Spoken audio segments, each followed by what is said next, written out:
আমাদের দ্রুত মোকামখোলা থেকে পাঁচগাঁও হয়ে আমরা একটা খাল খনন কর্মসূচি শুরু করব এবং আমাদের নেতা যে 20,000 মাইল খাল খনন করবেন সেই খাল খননের আওতায় আমাদের মোকামখোলা থেকে দ্রুত অথবা আগামী 15 থেকে 20 দিনের মধ্যে আমরা উদ্বোধন করবো সেই মোকামখোলা খালটি এবং সে প্রায় 5 থেকে 7 কিলোমিটার পর্যন্ত।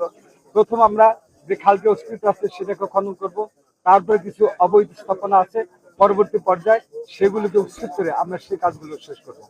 আপনার বর্তমান প্রাইম মিনিস্টার কিন্তু জাতিকে একটি বার্তা দিয়েছেন যে এই সরকার থাকা অবস্থায় তারা 20,000 মাইল নদী খাল খনন করবে।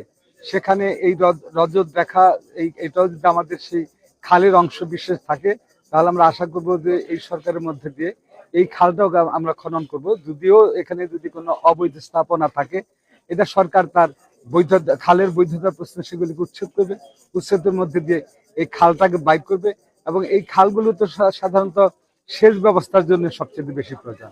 কারণ বাংলাদেশে ফারাক্কা বাদ দেওয়ার পরে বাংলাদেশকে মরুভূমির রাষ্ট্র হিসেবে পরিণত করা হয়েছিল। সেই মরুভূমির হাত থেকে বাংলাদেশকে বাঁচানোর জন্য, কৃষি উৎপাদন বাড়ানোর জন্য জিয়াউর রহমান খাল খনন কর্মসূচি প্রথম শুরু করেছিলেন।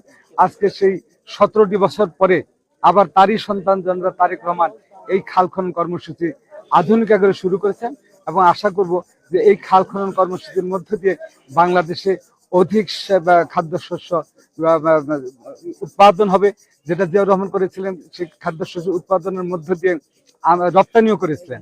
আশা করব যে আমরা যদি সেই শুধু একক সরকার পারে না, জনগণের সহায়তা নিয়ে যদি খালগুলো আমরা শেষ করতে পারি তাহলে বাংলাদেশ খাদ্য সম্পন্ন একটা সমৃদ্ধশালী রাষ্ট্র হিসেবে পরিণত হবে।